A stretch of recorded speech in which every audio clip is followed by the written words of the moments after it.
ئازیزان سڵاو خۆشحاڵین لە بەرنامەیەکی تری ڕاڤا بە دیدارتان شا دەبین. تەوەری ڕاڤا دەستپێشخەری پارتی بۆ یەکڕیزی نێوماڵی کورد بۆ هەرێمێکی کوردستان لە کوردستانی بەهێز لە پێچێنانی حکوومەتی نوێی عێراقی و ڕۆڵبینینێکی باشتر و کاریگەرتری کورد لە گەمە سیاسیەکانی عێراقدا. ئەم تەوەرە گفتوگۆکەین بە میوانداری زۆر بەڕێز کاک بارزان حامد چاودێری سیاسی. مامۆستا بارزان خۆشحاڵین و بەخێر بێت. زۆر سپاس. ئوستاز ئەوەی کە ئێمە لە دوای هەڵبژاردنەکان بینیمان و لە دوای ئەگەر بڵێن ڕەوینەوەی ئەو تەم و خومارەی کە بەهۆی هەڵمەتی هەڵبژاردن و یەکتر تۆمەتبارکردن و کێشە و منملانیە و شەڕی کورسی و دەنگ ئێستا دۆخەکە لە دوای هەڵبژاردن پەرادێکی باش هێمن بۆتەوە و جم و جۆڵی سیاسی و دیبلۆماسی دەستی پێ کردووە.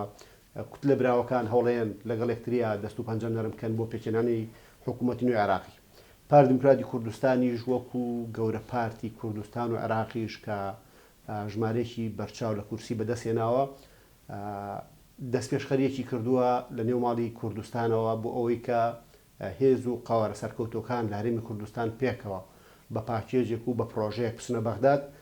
پاکێج و پرۆژەیە کە هی هەموو هێزولانە سیاسەکان بێت و سەرنجام دەربڕی ئیرادەی خەڵکی کوردستان بێت و لە پێناو پاراستنی بەژۆندەکانی خەڵکی کوردستانە بێت. دەستپێشخەرەکانی پارتی لەو زنجیرە سەردانانەی کە سکرتێری مەکتەبی سیاسی بۆی لای هێزولانە سیاسەکان کردی، لەو زنجیرە پەنێڵ و دیبەیت و دیالۆگ و گفتوگویانەی کە بینیمان بەشی لە ناوەندەکانی توێژینەوە ئەنجامیاننا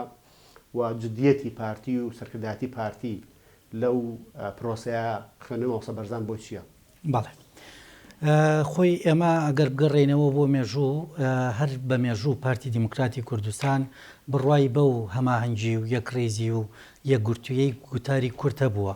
چ ئەو کات کە لە سەردەم و لە قۆناغی بەرەی کوردستانی و پێشتریش کە هەموو هەوڵەکانی بۆ ئەوە بوو کە هێزولایەنە سیاسیە کوردیەکان لە بەرەیەکە تەنانەت لەگەڵ ئەو هێزولایەنە سیاسیە معارەزە عێراقیانەشە بەرەکە یەکگرتووتر بکات بۆ ئەوەی کە هەمووان بتوانن ئەو مافانەی کە لیان زەوت کراوە بەدەستی بێننەوە. بۆیە کاتێک کە باس لە دەست پێشخەریەکەین ینی ئێمە بێ بگەڕێنەوە بۆ قۆناغانەی ترکە لە ڕابردوو پارتی دیموکراتی کوردستان وەک هێزێکی بەرپرسیار کە هەستی کردووە خاوەن بەرپرسیارەتیەکی گەورەیە لەوەی کە هەڵگری دۆزێکی ڕەوای نەتەوەیی کوردیە بۆ بە ئەنجامگەاندنی ئەم کارە هەمیشە دەرگای کراوە بۆەوە سەردانی لایەنە سیاسیەکانی کردووە. بۆیە کاتێک کە لە 12 ساڵی 1970 بڕیاری پێکەنانی بەرەی کوردستانیە درێ بەو ئامانج و مەبەستە بووە کە بۆ قۆناغێک خۆی ئامادە کردو کە قۆناغی ئەوە بووە کە ڕاپەڕین و گۆڕانکاری و بارودۆخ لە ناوچەکە دێتە دی بۆی بتوانێت کورد بە یەکگوتاری بێتە پێشەوە. ئێستاش جارێکی تر ئەگەر بگەڕێنەوە ئەوەمان لەبیرە کە هەمیشە گەلی کورد بەرهەمی ئەم یەکگرتووی یەکڕیزەی خواردووە، دواتر بە قازانج و بەرژەوەندی تەواوی خەڵکی کوردستان ئەم بابەتە شکاوەتەوە. هەر بۆیە لەو ڕوانگەوە ئێستا پارتی دیموکراتی کوردستان لە هەموو ئەو گەڕانەی کە کردوێتی بۆ بابەتی گفتوگۆکردن لەگەڵ هێزولایەنە سیاسی براوەکانی هەڵبژاردن، چه ئەوانەی کە لە ناوخۆی هەرێمی کوردستانن و چه ئەوانەی کە لە دەرەوەن، بۆ ئەو بابەتەیە کە بتوانرێت میلەتی کورد لە ئێستاە لەم قۆناغا وەکو نەتەوە لە عێراقا، لە عێراقی دوای 2023 لە عێراقی دوای نووسینەوەی دەستوری ساڵی 2005 کە مافەکانی تا ڕادەیەکی باش تیازەوت کراوە لانی کەم پارێزگاری بکات لەو مافانەی کە لە دەستورە بەدەستی هێناوە. دیارە ئەمە بە یەکگوتاری ئەکرێ، بە یەکڕیزی ئەکرێ، بە تەبایی ئەکرێ، بەوە ئەکرێ کە هێزولایەنە سیاسی کوردستانیەکان پێکەوە لەسەر مێزی دانیشتن گفتوگۆ بکەن و گفتوگۆکانیان بەو ئاراستەیە بێت کە ئێمە محکومین بەوەی کە لە عێراقا بژین، عێراقێکی خاوەن کێشە و گیرروگرفتێکی زۆر، کێشە و گیرفتی مەزەبی، کێشە و گیرروگرفتی نەتەوەیی و ئەو کێش و گیرروگرفتانەی کە بەڕاستی لە ئێستا عێراق وەکو دەوڵەت لەژێر با بڵێن مەترسی لە ناوچوونی سیادەیەتی هیچ سیادەیەک نەماوەتەوە دەوڵەتانی دراوسێ و دەوروبەر دەتوانن ئەو ئەجندانەی کە خۆیانیانەوێ و خۆیان کاریان بۆ کردووە لە ڕابردوو ئێستا بە شێوازێک لە شێوازەکان بتوانن لە ڕێگەی فشاری هەڵبژاردن و لە ڕێگەی فشاری مەزەبی و لە ڕێگەی ئەو فشارانەی کە پێشتر کاریان بۆ کردو و چاندویانە لە عێراقا بتوانن بە ئامانجەکانی خۆیان بگەن. چەند گرنگە هێز و لایەنە سیاسیەکانی دیکەی کوردستان بە تایبەتەوانەی کە توانیوانە بە ڕێژەی جیاواز لە دوای پارتی و کورسی بەدەست بهێن و کورسایەکیان هەیە و سەرنجام کاریگەری لەسەرەواکە کە کوتلەی کوردی کوتلەیەکی یەکگرت و یەک گوتار و یەک ڕیز بێ. چەند گرنگە ئەو هێزانەش بە هەمان هێزی بەرپرسیارەتیەوە هاودەنگ یان ئەو دەست پێشخەری کە پارتی کردوێتی بۆ یەک ڕیزی نێوماڵی کورد بۆ بەرچاو ڕۆشنی بۆ ئەوەی کە پێکەوە ئەو استراتیژیە نیشتیمانی کە هەیە و خەڵکی کوردستان چاوەڕوانی هەیە هەم بە پارێزرێ هەم گەشەی پێ بدرێت و مافەکانی خەڵکی کوردستان بچێتە قۆناغێکی باشتر و هەرێمێکی ئاودانتریشەوە ئیستیجابەی ئەو هێزانێتتر و هەماهەنگی ئەوان چووکێمە ئەگەر بگەڕێنەوە بۆ خولی پێش و بەشێ لە بەناو پەرلەمانتارەکان بینیمان گروپی بەناو هیوایان دروست کرد و بەجۆر لە جۆرەکان خەڵکیان بێ هیوا کرد و یەک ڕیزی نێوماڵی کورد چۆن یەک ڕیزی نێوماڵی شیعە پەرتەوازە بوون و یەک ڕیزەکان تێکچوو بوو چۆن نێوماڵی سونە پەرتەوازە بوون ئەوانیش بە جۆر لە جۆرەکان بوونەهۆیەوەی کە پەرتەوازەیەک بە نێوماڵی کوردەوە دیار بێ و هێزی کوردیش تا ڕادەیەک سنووردار بێت لەوەی کە کاریگەری زۆری هەبێت لە سلماندنی مافەکانی خەڵکی کوردستانە خوێندنەوەی تۆ بۆ ڕاو بۆ چوون و هەڵوێستی ئەوانی ترچێ. ئەو متمانەی چەمکی بەرپرسیارەتی دیارە خەڵکی کوردستان داویانە بە پارتی دیموکراتی کوردستان و هەڵقوڵاوی ناو خەڵکی کوردستانە و سندوقەکانی دەنگدان ئەم شەرعەتیان داوە بە هێزێکی گەورەی وەکو پارتی دیموکراتی کوردستان کە هەڵگری ئەم بەرپرسیارەتێ بێ لە ڕاستیە چونکە ئەگەر ئێمە بیرمان بێت لە ساڵی 1992 کاتێک کە بەرەی کوردستانی حکومڕان بوو لە هەرێمی کوردستانە جەنابی سەرۆک لە شاری کۆیە لە مخاتەبەیەکی جەماوەریە داوای لە حیزب و لایەنە سیاسیەکان کرد بۆ ئەوەی کۆتایی بە شەرعێتی شۆڕژگێڕی بێنرێ داوای کرد کە دەست بکرێت بە هەڵبژاردننیی پاک و بێگرت بۆ ئەوەی خەڵکی کوردستان بۆ خۆیان ئەو متمانە و بەرپرسیارەتە بە ڕێگەی قانونی و یاسایی بدرێ بە هێز و لایەنە سیاسیەکان. ئێمە بینیمان ئەو هێزانی کە لەسەر ساحەی سیاسی لە کوردستانە خەباتیان کرد و هەوڵیاندا بە جۆرێک لە جۆرەکان لە هەڵبژاردنەکانە وەکو فیدباکێک بەرەنجامی ئەو سیاسەتانەی خۆیانیان بینیەوە چ لەو پەرلەمانتارانەی کە بەداخەوە لە هەموو بارودۆخێکە هەمیشە هەرێمی کوردستانیان بە تۆمەتبارە زانی لە کێشەکانی نێوان هەرێم و بەغدا و حکوومەتی بەغدایان بەوە زانی کە هەموو مافەکان لە لای حکوومەتی هەرێمەوە بەڕاستی مافی هاوڵاتیان خوراوە. ئەمە سیاسەتێکی چەوتی چاواشەکارانە بوو و ئەنجامەکەیشیمان بینی کە هەر خودی خەڵکی کوردستان بۆ خۆیان سزای ئەو کەس و ئەو پەرلەمانتار و ئەو هێزانەیدا کە بەو شێوەیە سیاسەتیان نەکرد. ئێستاش پارتی پێم وابێ با بڵێن پێشینەیەکی باشی جێهێشت بۆ هێز و لایەنە سیاسیەکانی ترکە ڕازگۆ بن و بەرگریکاری مافەکانی خەڵکی کوردستان بوون و بەرگریکار بن لە خاکی زەوتکراوی ئێمە کە لە مادەی 140 دەستورە بە جۆرێکی قانونی جێ کراوەتەوە و بەرگریکار بن لەوەی کە قوارەی هەرێمی کوردستان بپارێزن کە بەشێک لەم لایەنە سیاسیانە لە دوای 16 ئۆکتۆبەرەوە بڕایان بۆ بوو کەم قوارەیە پێویستە هەڵوەشێتەوە و بڕایان بۆ بوو کە حکوومەتی ئینقاز دروست بکرێ و بڕایان بۆ بوو کە شتێک نەمێنێ بە ناوی هەرێمی کوردستانەوە ئەوەی کە بەرگری لەم قوارەیە کرد و هەوڵی دابی پارێزێ و سەرشۆڕانە جارێکی تر تەسلیمی بەغا و فشارەکانی ئەو هێزە میلیشیانە نەبوو کە بە جۆرێک لە جۆرەکان لەلایەن دەوڵەتانی دەوروبەرەوە ئیعازەکران بۆ سەرکوتکردنی ئێمە بۆیە پارتی بەشکۆوە جارێکی تر بەشداری ئینتیخاباتەکانی کردەوە و هەر بەشکۆوە توانی کە هێزی یەکەم بێت بۆ پاراستنی ئەو بەرپرسیارەتی کە خەڵکی کوردستان خستوێتێ سەرشانی. بۆی ئەڵێم پارتی پێشینەیەکی وای جێهێشت ئەم پێشینەیە ئەکرێ هێز و لایەنە سیاسیەکانی تر بەو شێوازەی کە بۆی دروست بوون لە بنەڕەتدا کە هەندێک لەو هێزولایەنە سیاسیانە با بڵین سەدەها شەهیدیان داوە لە پێناوی ئەوەی کە ئەم میلەتە لە ژێردەستەیی و لە چەوسانەوە ڕزگاری بێ. بەڵام بە جۆرێک لە جۆرەکان کە ئێستا تەراجعەیە لە دروشمەکانیانە لە هەڵسو کەوتەکانیانە حتمما خەڵکی کوردستانیش ئەوە بە چاوی خۆیە بینێ. بۆیە باشترین شدەوەیە کە هەمومان پێکەوە لە دەوری مێزی گفتوگۆ کۆ ببینەوە و ئەو کۆبوونەوەیە ئەجێندا و کارنامە و جەوهەری کۆبوونەوەکان بۆ ئەوە بێ کە ئێمە گرنگی و گەشە پێدان بدەین بە هەرێمەی کە ناوی هەرێمی کوردستانە و ببین بە خاوەنی دەستورێکی سەردەمیانەی هاوچەرخ کە بە پێی مادەی 121 لە دەستوری عێراقا مافەدا بە هەرێمی کوردستان کە دەستورێکی هەبێت و هەمومان بتوانین پێکەوە بەشدار بین لە بوژانەوە لە ئاوەدانکردنەوە لە گرنگیندان بە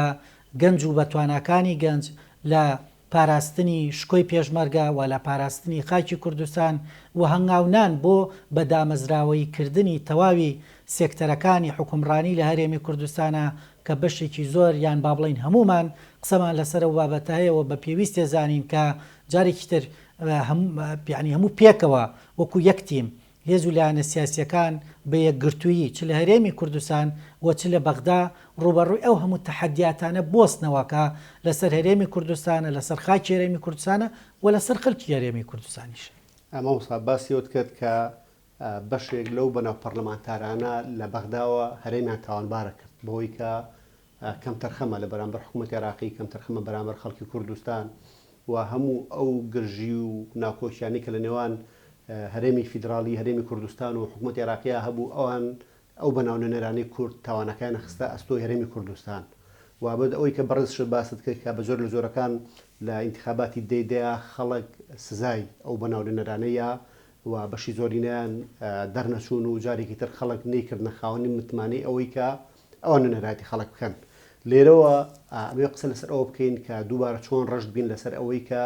جارێکی تر درزی نێوماڵی کورد هۆکاری لاوازبوونەوەی کورد نەبێ لە بەغداد بە تایبەت ئەگەر سیر بکەین هاوکێشەی عێراقیش بە زۆر لە زۆرەکان گۆڕانکاری تێکەوتووە هێزەکانی ناو ماڵی شیعی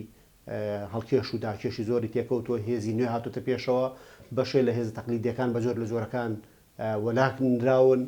نێوماڵی سونە وەکو جۆرێک لە تەجروبە وەرگرتن لە پەرتەوازەی پێشووتری خۆیان ئێستا تا ڕادەیەک تەباییەک تا ڕادەیەک لێکتر تێگەیشتنێک تا ڕادەیەک پێکەوە کارکردن و هەماهەنگیەکەی لە نێوانیانە. لێرەوە قسەکردن لەوەی کە چۆن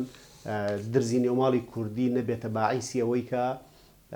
خەڵکی کوردستان لی زەرمەند بێ. پێم خۆشە لەم ڕوانگەیەوە زیاترەگەن خۆی کاک سەربەست ئەوەی کە لە کێشە جەوهریەکانی بینی هەرێمی کوردستان و یان با بڵین کورد وەک نەتەوە و نەتەوەی عەرەب بە هەردوو با بڵین مەزەبی سونە و شیعەوە تێگەیشت بێت پێم وایە وێنەکە زۆر ڕوونە لە بەرچاوی تۆ ئەگەر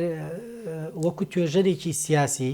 جەنابەت سەیری ئەو ئەوراقانە بکەی کە بە درێژایی شۆڕشەکانی کورد لەگەڵ حکوومەتی عێراق لەسەری گفتوگۆی کردووە هیچ لەو کێشانەی کە ئێستا زۆر جار بێتە خاڵی یەکەم لە کارنامەی دانیشتنی وەفدی دانوستانکار لە نێوان هەرێم و بەغدا هیچ لەم خاڵانە وجودی نەبووە لە ئەوەرەقەی دانوستنانە. بەنمونە ئێمە کێشەی خاکمان لەگەڵ حکوومەتی عێراقیە هەبووە نەک کێشەی بودجە. ئێمە کێشەی شوناسمان لەگەڵ حکوومەتی عێراقی هەبووە نەک کێشەی نەناردنی پارەی گەنمی جوتیاران. ئێمە کێشەی جیاوازی نەتەوەیی و کللتوری و ڕۆشنبیری و سەقافەتەوەی کە پێڵێن کەڵچەر ئێمە ئەمەمانە بووە لەگەڵ نەتەوەیەکی ترا. ئێمە کێشەی داگیرکاریمانە بۆ کە خاکمان داگیر کراوە. بەڵام ئەوان بە سیاست و لێزانینی خۆیان و بە سوودوەرگرتن لەو پەرتەوازیی کە بە جۆرێک لە جۆرەکان لە ناو هەرێمی کوردستانە وجودی هەبووە هاتون هەموو ڕێڕەوی دانوستانەکانیان ئێستا هێناوەتەوە سەر بابەتی بودجە و موچە. یعنی من پرسیارێک لەو پەرلەمانتارانە ئەکەم کە لە کاتی خۆی هەموو بانگەشەکانیان بۆ تۆمەتبارکردنی هەرێمی کوردستان بوو ینی لەو کاتەی کە حکوومەتی عێراقی بودجە و موچەی خەڵکی هەرێمی کوردستانی بڕی هەر لەو کاتەیە بودجە و موچە بۆ مووسڵ و بۆ ئەنبارە چووکە لە ژێر دەسەڵاتی داعشا بوون. ینی ئایا هەرێمی کوردستان کە هەرێمێکی فیدراالی کە بە پێی مادەی 170 دەستوری عێراق باوەڕپێکراوی متمانە پێکراوی ئەوەیە، ینی چۆن تۆ بجێ ئەم خەڵکی ئەم بەشە لە وڵاتەکەتە بڕی، بەڵام لە شوێنێکی کە داعش حکمێکەوە نازانی ئەم پارە چی بەسەرێت. هەموو مانگێک لە عێراقا نزیکەی 5 میلیارد دلار بۆ موچە و بۆ هین سەرفە بێ، لەم 5 میلیارە 150 میلیۆن دلاری هەرسێ سەرۆکایەتەکەی حکوومەت و پەرلەمان و با بڵێن وەزیرەکانی بن لەگەڵ سەرۆکایەتی کۆمارە. باشە 250 میلیۆن دینار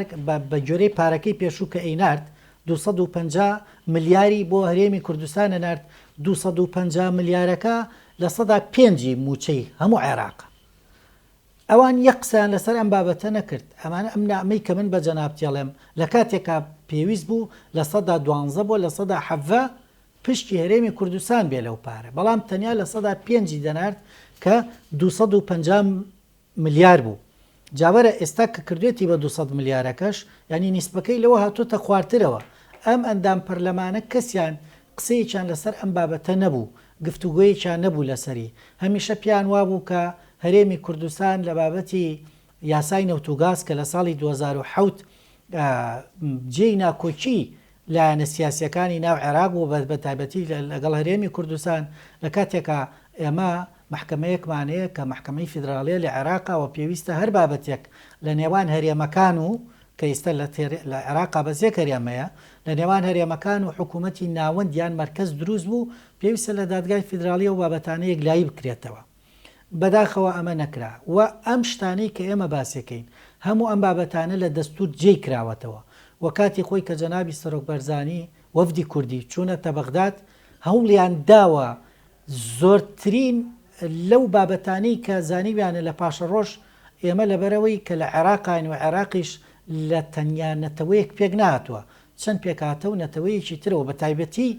عێراق لە کورد و عەرەب پێکاتوە بە دەرەجەی یەکەم. بەڵام هەموو ئەم بابەتانە جێکراوەتەوە و مەجای ئەوە نێژراوەتەوە کە تەفسیری جیاوازتری بۆ بکرێ. و شوێنێگەیە ناوی ئەو وەکو باسمان کرد محکمەی فیدراالیە دەبوو لەوێ ئەم بابەتان، بەڵام ئەمانە ئەم نوێنەرانەی کورد نەچوون بەلای ئەم بابەتە. ئەوەندەی فۆکسەکەیان لەسەر ئەوە بووە کە لە ڕێگەی ئەو جۆرە لە سیاستکردنەوە بتوانن لە خولێکی تری داهاتوویە خۆیان کاندیدکەنەوە و دەنگی متمانی کۆمەڵی خەڵک کە لە ناو فەوزایەکی سیاسی بەڕاستیە ژیان دەنگی ئەوانە بەدەستبێنن. ئەو نەبیریان لەلایەوە نەبوو کە بتوانن هاوکار و یارمەتیدەری خەڵکی کوردستان بن لە دابینکردنی نەوتی سپی، لە دابینکردنی بەشە بودجەی پێشمەرگە، لە دابینکردن و لە گەڕانەوەی ئەو بابەتەی کە پێ ئەوترێ مادەی 140 و سووربوون لەسەر مادەی 140 و کاتێکە ئەندام پەرلەمانێکی عێراقی لە لیستی شیعەکان بە ناوی حەنان فەتلاوی ئەڵێ بە شانازیەوە من بۆ ماوەی چەند ساڵ کە بەرپرسی ئەو مەلەفە بوو مادەی 140 لای خۆم ڕاگرت. بەداخەوە جگە لە هەندێک ئەندام پەرلەمانی ئێمە کەسی تر ڕوبەڕووی ئەم کەسە نەبوویەوە لە کاتێکە ئەو دەبوو لە بدرایە بە محکەمە و ئەو قسانەی بکرای کە چۆن بابەتێکی دەستوریە تۆ لای خۆت هێڵیتەوە و ماتەڵەی پێەکەی و بابەتەکە بە جۆرێک بە سیاسیەکەی لە کاتێکە ئەم بابەتێکی دەستوری و قانونیە. ئێمە خاوەنی ئەمانە بووین لە ڕاستیا، بەشێک لەمانە زۆر هۆکار بوون بۆ ئەوەی کە ئێمە نەتوانین لە هەندێک بابەت بە یەکگرتووی بە یەکڕیزی بە یەکگوتاری قسەی خۆمانمان هەبێ. تەنانەت لە کاتی دەنگدان بۆ پەسەندکردنی یاسای بودجەی حەشدی شعبی بەشێک لەم ئەندام پەرلەمانانە لە هۆڵی پەرلەمانمانەوە و دەنگیان بە یاساکەدا. دواتریش بینیمان کە حەشدی شعبی چۆن دواتر بە زەبری هێز و چەک هێرشی کردە سەر کەرکووک و سەرە و ناوچانەی ترکە شمولی مادەی 140 و لە کاتێکە هەر بەپی ئەو دەستورە کە نابێ ئەم هێزی عەسکەری و سەربازی بۆ یەکلاکردنەوەی کێشەکانی نێوان هەرێمەکان و حکوومەتی ناوەندی بەکار بێنرێ. ئەمانە هەمویان پێشێلکاری دەستوری بوون، ئەو ئەندام پەرلەمانانە نەیانتوانی. بۆیە من جارێکی کێژەیڵێمەوە خەڵکی کوردستان بە چاوکراوەیی سزای ئەوانەیدا کە دژی مافەکانی خەڵکی کوردستان لە بەغا قساکەن و پشگیر و پێداگر نین لەوەی کە هەرێمی کوردستان وە کەرێمێکی خاوەن شەرعیەت لە ڕووی قەوارەوە و لە ڕووی دەستوریەوە بمێنێتەوە و گەشەی پێ بدرێ و بتوان ڕێمافەکانی کە لە دەستور بۆی دابین کراوە بەدەستی بێنێ. ماوسە بەران دەست خۆش بێ سواز بۆ هەموو ڕوونکردنەوەنا پێم خۆشە لە کۆتایی بەرنمەکەی پرسیاری ئەو بکەم کە ئەگەر ئەو شێوازە هەڵەیەی بەشێ لە بەناو پەرلەمانتارە کوردەکان و هەڵوێستی هەندێک لایەنی سیاسی و ئەو زۆعفەی کە دروست کرالەوەی کە کورد کێشە جەوهەرەکەی بە زۆر لە زۆرەکان لەبیر ببرێتەوە یان پێی دوا بخرێت و لە بەرامبەر کێشە جەوهەرەکەیە کۆمەڵێک کێشەی لاوەکی بۆ دروست کرێتەوە کێشە لاوەکیەکانشی بۆ بهێنرێتە شوێنی کێشە جەوهەرەکانی ئاڵگۆڕێک بۆ بابەتە بکرێ و بە زۆر لە زۆرەکان کاتێکی زۆریشان لە دەستی خەڵکی کوردستان بەفیڕۆیە و شتێکە ئێمە من پێم باشە کە لەم دوایە ئێمە دووبارە تەرکیزمان لەسەری بێوەیە کە بەڕاستی خەڵکی لە هەرێمی کوردستان ماندووە بۆ سیراع سیاسیە ئازنزمەی کە هەندێک هێز لە بەتایبەتی لە سووری پارێزگای سلێمانیەکان ماندووە بە دەست کەمی بڕی بودجەی ژیان و ئەوەی کە ساڵانێکی درێژ خەڵک نیو موچێ و لێ بڕین و زۆر ڕوبڕووی زۆر شت بۆیەوە و ساڵانێکە خزمەت گوزاریەکان بەتایبەتی لە ئاسی پارێزگای سلێمانی لە ئاسی پێویستانیە خەڵک ئاوی باش نییە ڕێگەوبانی ڕەنگە باش نەبێت و چاوەڕوانەکانیش زیاتر بەڕاستی لەگەلەوەیە کە زۆر ژیان بەرەو باشتر بڕوە ئاودانێکی باشتر لە هەرێمی کوردستان هەبێ لە زاخۆ بۆ خانەقین خەڵک ئەمنیەت و استقرارێکی باشتری هەبێ ژیانێک و گوزەرانێکی باشتریشی هەبێ وەفاداری بۆ ڕای خەڵک بۆ ئەو دەنگدەرانەی کە دەنگیانناوە بۆ هێزانەی دیکە ینی چەند ئەو بەگرنگەزانی لەوەی کە ئەمە دەستپێکێکی تازەیە یان لاپەڕێکی تازەیە لە نێوان هێزە کوردستانەکان لەوەی کە چی دیکە پارتی تۆمەتبار نەکرێ بۆی کە بۆ نمونە هێزێکی خۆرەخکارە پارتی ئامادە نەبوو لەگەڵەمانایە گفتوگۆ بکە پارتی نووسراوی ئەمانی نەخوێندوتەوە کە لە کاتێکە هەروکەی کە جەنا بەدوتت خەڵک بە زۆر لە زۆرەکان سزای ئەوانەی دا کە تۆمەتباری هەرێمی کوردستان و زۆرجا پارتیشانە کرد بۆی کە پارتی پێداگرێت لەسەر هەندێشت و ئامادەی ڕێکەوتن نییە و زۆرێک لەو تۆمەتانێت کۆمەڵە تۆمەتێکیان دروست کرده بوو کە ڕوبڕووی پارتیانە کردەوە لێرەوە پرسیارەکە وا لێ بکەم کە خەڵک ماندووە خەڵک چاوەڕوانی شتی باشە چاوەڕوانی گۆڕانکاری گەورەیە چاوەڕوانی ئەوەیە کە بودجە و بژێوێکی باشتری هەبێ و هێز و لایەنە سیاسیەکان بەڕاستیە ما خاتە بەردەم بەر پرسیارەتێکی گەورەوە لێرەوە قسەی ماوسە بەرزان چییە لەبارەی ئەوەی کە چۆن ئەم هێز و لایەنە سیاسیانە بتوانن ئەوەی چاوەڕوانی خەڵکە دەستەبەری بکەن. من عەرزم کردی وتم تەنیا سێری ئەو پێشینەیە بکەن کە پارتی کردوێتی لە سیاستکردنە پارتی هەموو کاتەکان زۆری نەبوو بە ئێستاشەوە لە پەرلەمانی کوردستانە بەرەیەکی بۆ دروستکرا لە خولی پێشووترە یەکجار زۆری نەکەوتە دەست ئۆپۆزیسیۆن و ئەو هێزانەی تر حاڵی پەرلەمانیان گەیان بەو ئاستەی کە بینیمان بەو شێوازە ینی زۆرینەکەیان نەیەنا لەگەڵ واقعی ناوخۆی کوردستانە بیگونجێنن هەنیان لەگەڵ واقعا گونجانیان کە خۆیان زۆرینن بەڵام نمونەیەکی کە بێنینەوە دەستوری هەرێمی کوردستان 96 یان 97 ئەندام پەرلەمانی کوردستان دەنگی پێدا و قۆناغی دەنگدانی کۆتایی پێهات و مایەوە ئەوەی کە ئەم دەستورە بخرێتە ناو جەماوەر بۆ دەنگدان لەسەری بۆ ڕاپرسی ینی قۆناغە قانونیەکان و ڕێکارە قانونیەکانی خۆی تەواو کردبوو بەڵام لەبەرەوەی کە هێزی سیاسی دروست بووبوون هێزی سیاسی دروست بووبوون و داوای ئەوەیانە کرد کە جارێکی تر پێداچوونەوە بەم دەستورا بکرێ پارتی دیموکراتی کوردستان لەبەرەوەی کە ئەم دەستورە بۆ خەڵکی کوردستانە نووسرێ و هێزە سیاسیانێش بەشێکن لە ئەنزیمەی سیاسی و لە ناوهەرێمی کوردستانە ئامادە بوو کە جارێکی تر ئەو دەستورە بخرێتەوە بەردەم نوخە بوو لە پەرلەمانەوە بنووسرێتەوە و گفتوگۆی لەسەر بکرێت و ئەوجا بخرێتە ناو جەماوە ینی باس لەوە ئەکەم کە ئەگەر پارتی بیویستایە بە زۆرینە یان بە کەمینە ئەم بابەتانە تێپەڕێنێت تێئەپەڕان بەڵام واقعەکە واقعێکی جیاوازە و واقعەکە ئەوەیە کە ئێمە لە هەرێمی کوردستانە هەموو جارم قسەکرێ لە کەشتێکداین ئەم کەشتێ هەمومان بەرپرسیارەتی و ئەرک و بەرپرسیارەتیمان لەسەر شانە و پێویستە بەپی ئەو ئەرک و بەرپرسیارەتیە مامەڵە بکەین و ئەوەی کە ئێستا لە سنووری پارێزگای سلێمانیش ئێمە تەمە ناکەین و خەڵکی سلێمانیش بۆ خۆیان نەزانن کە چی هێزێک توانی بێتی و لە شارەکانی تر لە هەرێمی کوردستانە لە بابەتی ڕێگاوبان لە بابەتی پرۆژەی نیشتەجێبوون لە بابەتی خزمەتگوزاریە گشتەکان بە شێوازێکی گشتی و ئێمە بەداخەوە لە سلێمانی کە من پێم خۆش بوو ئەم بابەتە لە سلێمانیش زۆر بەرجەستە بکرێت و بیبینین وەکارەکانی گەلێک وەکارن ڕەنگە ئەم بەرنامە جێگەی ئەوەی نەبێ بتوانین بە دوور و درێژی لەسەر ئەوە کارانە گفتوگۆ بکەین بەڵام بەرپرسیارەتی یەکەمەکەوێتە سەر ئەستۆی ئەو ێزانەی کە لە سلێمانی خاوەنی حکوومەتی خۆجین و خاوەنی دام و دەستگا و موسساتی ئەمنی و خزمەتگوزاری و ئیدارین بۆ ئەوەی بتوانن بە شێوازێک بەڕێی بکەن کە کەمترین گلەی هاوڵاتیان بێتە سەر بۆی لە هەڵبژاردننی داهاتوە بتوان کورسەکانیان زیاد بکەن پێویستی بەوە هەیە خەڵکی کوردستان لە ڕووی خزمەتگوزاری لە ڕووی سایکۆلۆژی لە ڕووی ئارامی لە ڕووی ئاوەدانی لە هەموو ڕۆکانی ترەوە خزمەت بکرێت لە ڕاستیان. مامۆستا بەرزان حامد چاودێری سیاسی خۆشحاڵ بووین کە لە بەرنامەی ڕاڤە بوویت و سوپاس بۆ هەموو شکردنەوەکانت. سوپاس بۆ ئێوەش سەرکەوت بۆەوە سوپاس مامۆستا بەرزان. ئازیزان تا ڕاڤەکردنێکی تر بەخواتان ئەسپێرین و خواتان لەگەڵ بێت.